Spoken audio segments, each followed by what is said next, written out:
Hey guys, what's going on? Lachlan here from Alex and Lox Fitness. Welcome back to the channel. Today's video I just want to go through 5 bulking tips for teenagers that I myself, being a teenager, I found the best for me. I've got my notebook here with literally just 5 random tips, not random, but 5 tips that I thought of that will be most beneficial to any teenagers looking to bulk. Just so you know, my birthday is 6th of April 2002, that's the day I was born, which means I turned 18 in April. I've been training for about 2 to 3 years now, and nutrition I've made a focus in the previous year, which obviously has had some complications due to coronavirus or the global pandemic. And if you wonder why I got a hat on, it's because I've just got out of the shower and I didn't have time to brush my hair because I've wanted to just record quickly while no one was here. Just get it over and done with, really. Just before someone comes in and I have noise to deal with. But now it's quiet, no one's here. I want to apologise for the background. It's really the only place in my house I can record right now. But yeah, let's get into the video. So, in no particular order, here are my 5 tips for teenagers who need to bulk. Number 1 I've got for you is find a rough template for your nutrition. Now, what that means is basically have something to eat around. So have what you'd have in the morning, what you have for lunch, and then say, like me, I live at home. My parents, they cook my meals, they cook dinner for me. So that final meal there, it could be from 300 calories to 600 calories to 800 calories. It could differ.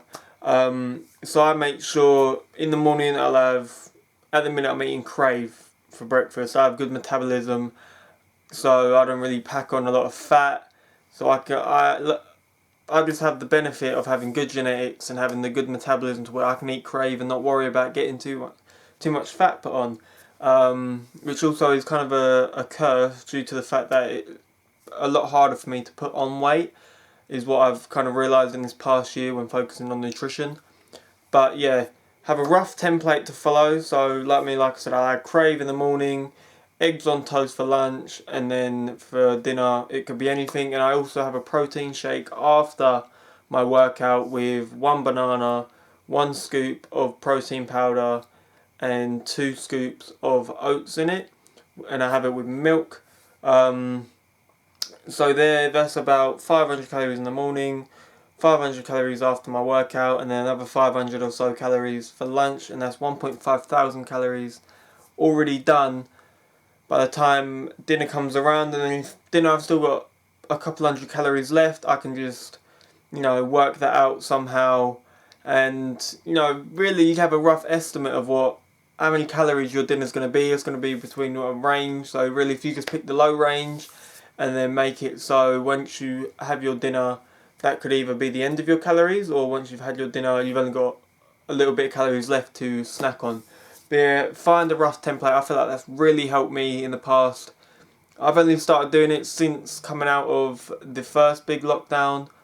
As that first lockdown gave me time to rethink things, come back, start anew, and yeah, basically just come back better than ever. So yeah, that's tip number 1. Tip number 2 is work out your calories. Now, there's a lot of ways you can do this. I use MyFitnessPal, which is basically a food diary app where you can track in your macros and whatnot. Macros will be your proteins, fats and carbs, and your micros are your vitamins and minerals. And it's just an easy way to track everything. You can input it. Me, I don't really weigh my food, but I get a rough estimate. I know kind of my proportion sizes, so I can get a rough estimate of everything. And if I don't know anything, I have got a scale which I can use, and I basically just kind of weigh something, and then I do it from eyesight from there on. Once I've got a pretty good idea of how much 100 grams or something is, I kind of figure out how to work it out. Otherwise, But MyFitnessPal is one where it gives you a target amount of calories. But there is another one, the one that I use, and then I put it into MyFitnessPal, is James Smith's macro calculator. Basically, he takes in proportion your height, weight, goals, and your gender and your age to work out how many calories you should be eating a day. I feel his one's more accurate as he's a qualified personal trainer. He knows about this stuff for one, and his one's more on MyFitnessPal. It says gain weight, where his one's gain muscle, and most people want to bulk, they want to gain muscle. Like myself, I want to gain muscle, and so yeah, his one's a little bit more accurate. It won't give you as many calories, which is good because it means you get in less. Yeah, I think his one's better than best one so far. But he uses BMR, which is your basal metabolic rate, which is basically the amount of calories you burn just sitting down at home doing nothing throughout the day. So me, at the moment, I weighed in at 61.1 kg this morning. My goal weight is 70 and my BMR currently is 1,502. So I currently burn 1,552 calories a day without going to the gym, without doing anything else. So then from there, I normally, if I'm not using James Smith, I just times that by 1.5 or 1.75, depending on my activity levels, which normally be either 1.5 or, like I said, 1.75, and then I'll add about 300 to 400 calories on top of that, and that's how I work out how many calories. So at the minute I'm on 2,600 calories. Next week I might up it. Currently I'm kind of slimming it down a little bit because I've been feeling a bit nauseated in the morning due to how much I've eaten compared to my stomach size. So that's one thing I've learned. If you feel sick after eating a lot in the morning, like you wake up and you just feel sick and you just want to gag and throw up, then I recommend dropping the calories again.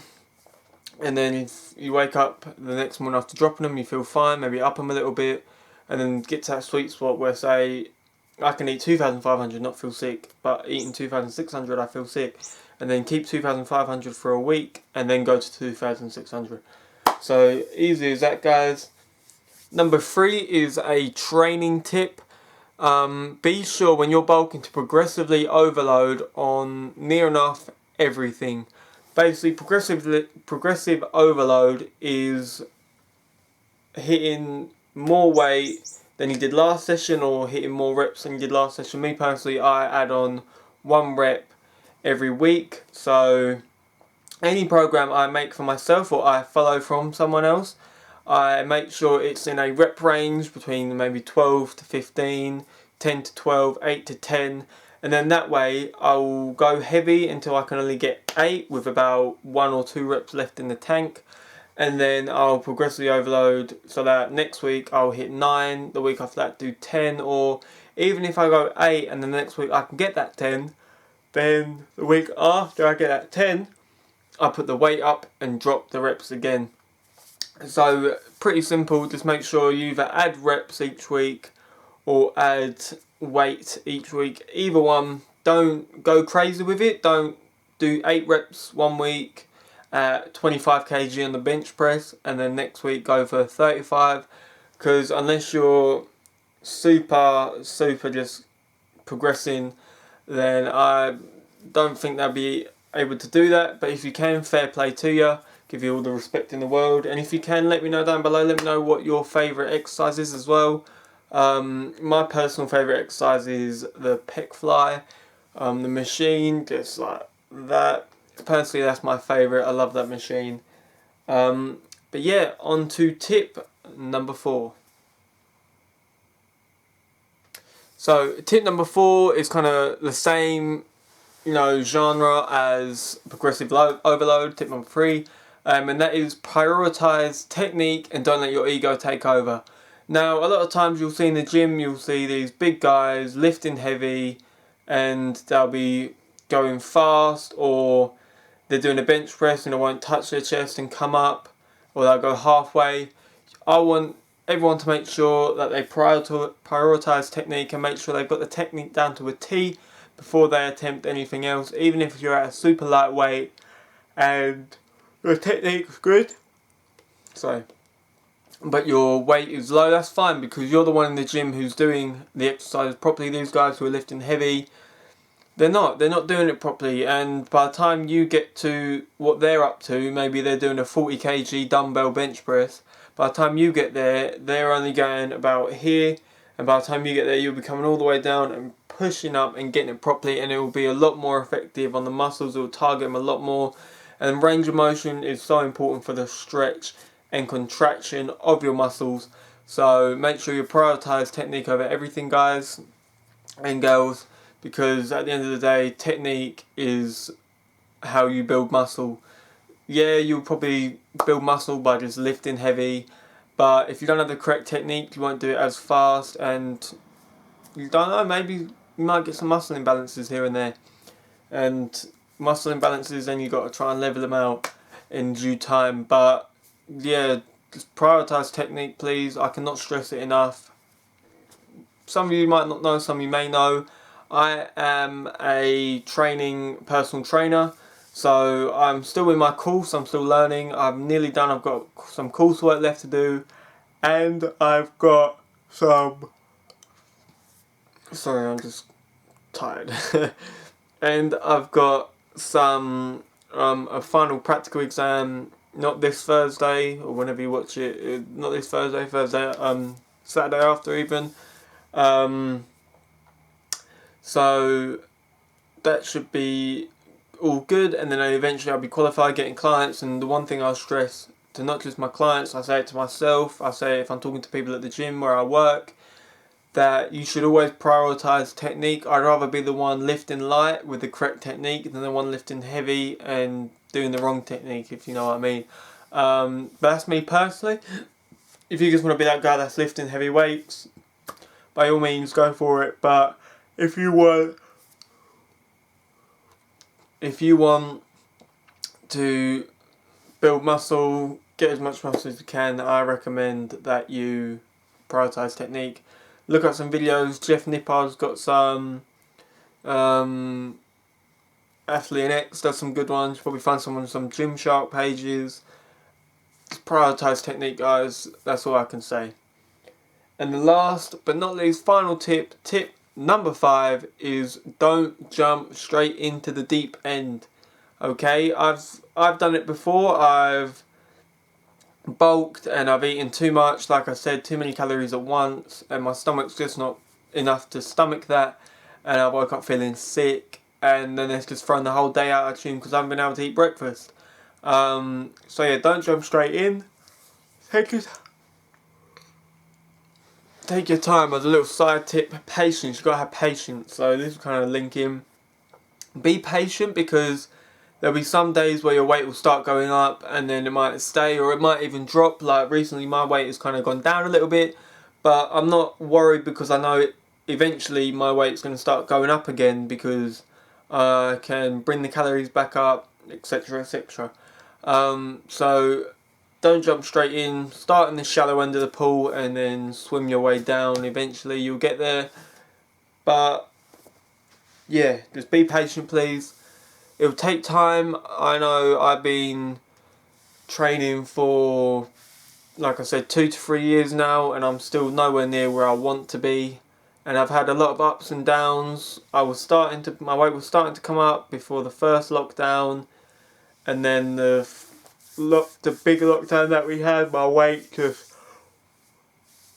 went down. I went from 65 to 58. I lost muscle.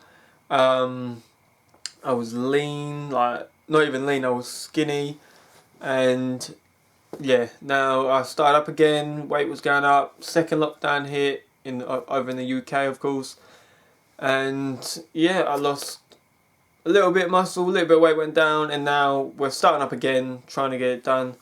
But that is going to be the end of the video, guys. I hope you did enjoy. Sorry if it was a bit unprofessional, I kept yawning and stuff like that. Me and I'm still trying to work out this video stuff, this YouTube stuff, and yeah, we would like to apologise for the inconsistency of our uploads. We both are very busy guys, we work quite a lot. I work in the gym down Romford called Absolute Gym. Come by, check it out if you want to. And Alex works at Everyone Active in Romford as well. So we work in 2 different gyms. I'm nearly a qualified PT.